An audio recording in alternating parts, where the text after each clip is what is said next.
Hello everybody. I know that I don't usually do these types of videos, but I feel like today I have to do something like this. And yeah, the new War Thunder update just dropped and Gaijin finally added the Panzerhaubitze 2000. And almost immediately it was quite frankly obvious that something was not right with this tank. I think the first thing that people noticed was the reload rate, but we will get into this eventually. I've written a small list of things that I want to talk about, and I'm not a tank expert, so my research might not be 100% correct, but you know, I just want to give a little push into the right direction. So we are actually going to start out with the power system, you know, the engine and transmission and that. So I took the base power of the engine and added with the modifications, and turns out 4.7 horsepower are missing, which is not horrible. It's 17.31 horsepower per ton instead of the 18 that it actually has, but again, this is not that bad. This is definitely not the main issue. And it's also stated that on a street the maximum speed it can reach is 60 kilometers per hour instead of 50 how it is currently in War Thunder. Now that's actually pretty much it about the mobility. I didn't find anything else that was wrong with that. But now we gotta talk about survivability and not mobility, because there is a little bit more to talk about. And actually I gotta give it to Gaijin, the so-called Eagle Schutz, which is the additional armor plates on the roof, which I personally think should be a modification, but whatever. They nailed them. They are pretty accurate to how they seem to be in real life, but it's not as good as it seems. Gaijin forgot a few things. Let's just see, okay? The Panzerhaubitze 2000 is first supposed to have a spawn liner, which we can see actually in some other self-propelled artillery pieces that we have in the game. And it is also supposed to have blowout panels. As far as I could read, only for the charges, because the shells themselves are what's called insensitive ammunition or something like that, so they actually shouldn't blow up if hit or something like that.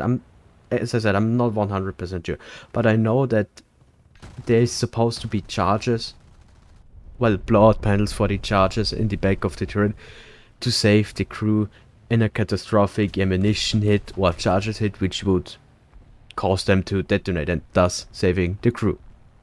Now let's talk about the reload rate, because this was something that people seem to have been quite sensitive about, because the Panzerhaubitze 2000 is simply known for its incredible reload rate. And we either have two options now. So first I'm going to tell you how fast it reloads, and then I'm going to give in a suggestion, I suppose. So yeah, it can fire 3 shells in 10 seconds, which equivalent to, well, you guessed, 3.3 seconds of reload. But of course there is a drawback. This reload rate gradually gets slower. The reason for that is simply because the system, the gun breech and barrel, etc., build up heat. Obviously, because when you fire there's an explosion and heat, okay? So that's why you can only fire a certain amount with this reload rate until you have to slow down, because the charges would detonate if they would be getting hotter than 160 degrees Celsius. So if you want to continuously fire, it states that you can fire 8 shots per minute, which would equivalent, or would be equal to 7.5 seconds of reload, which would be actually fine. I think people would be happy with this. now currently I think 10 seconds reload at best with aced crew. And I'm not saying that this is a full autoloader. I think people seem to get that wrong. It's not a fully automated loading system. It is semi-automatic.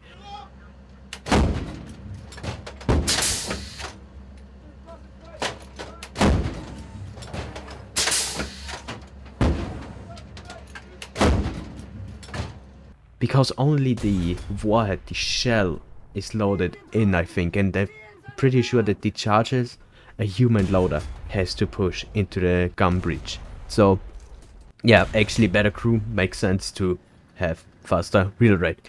What I also have noticed, but this is just a teeny tiny point, is the gun depression. And it currently has 2 degrees of gun depression, but actually has 2.5 degrees of gun depression in reality. So I don't know if this should be rounded up to 3 degrees, but honestly I don't think it matters that much. So yeah, again, I don't think that this is going to be that much of an issue because it's an artillery piece. So yeah. And while we're at it, I'm going to add a little suggestion of mine here, is to have the ability to select the amount of charges. I think it's up to 3 charges, which would result in the highest muzzle velocity. And this is actually important, the muzzle velocity, for a point we're going to talk later about.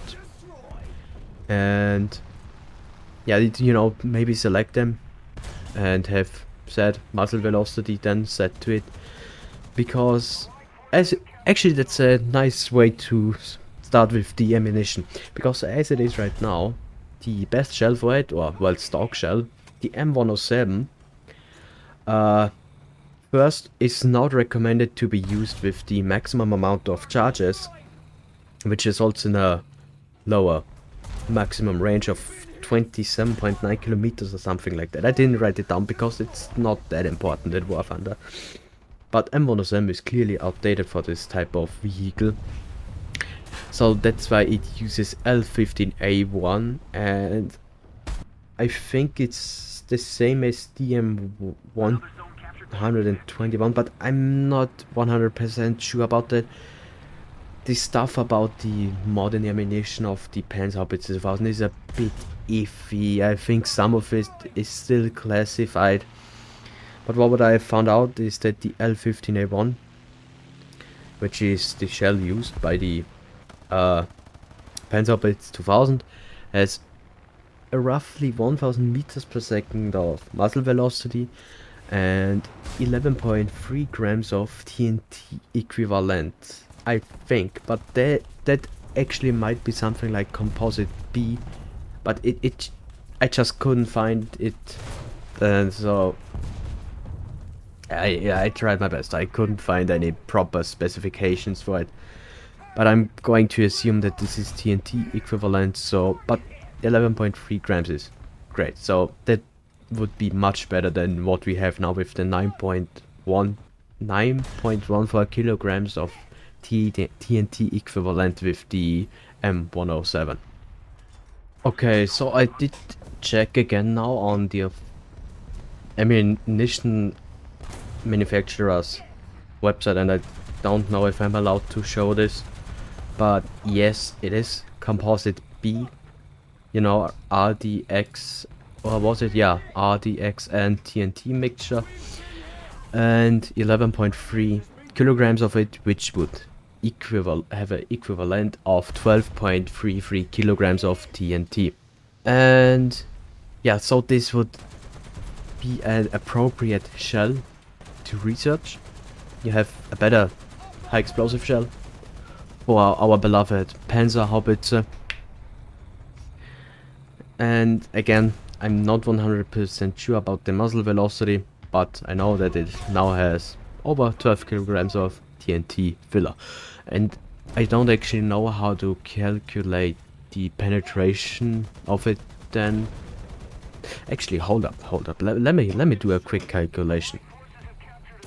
So this next part is a bit experimental, I would say, because now we're going to talk about DM702, which is a so-called SMR-RT shell, which is a fire and forget artillery shell, like there is some fire and forget rockets.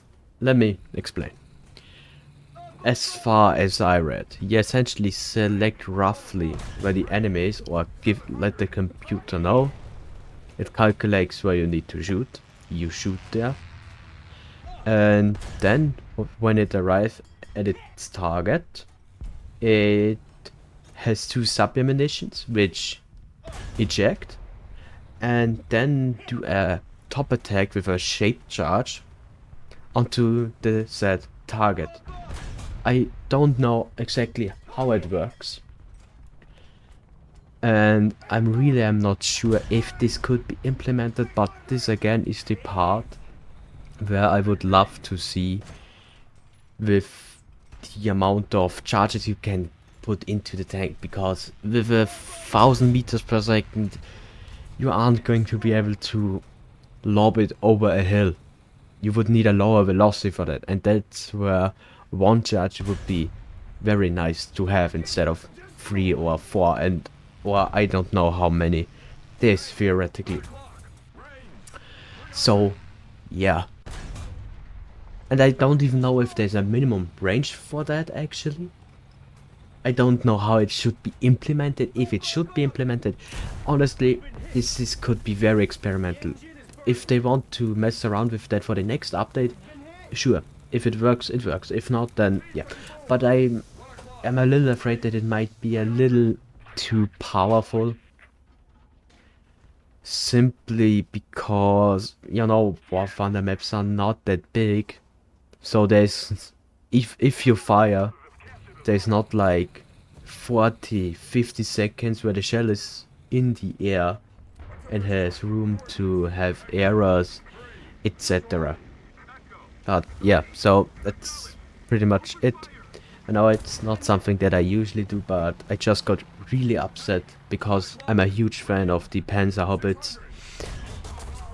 But yeah, that's about it. Okay. Yeah, just comment your thoughts, subscribe if you enjoyed, I suppose. And yeah, I'll just see you next time.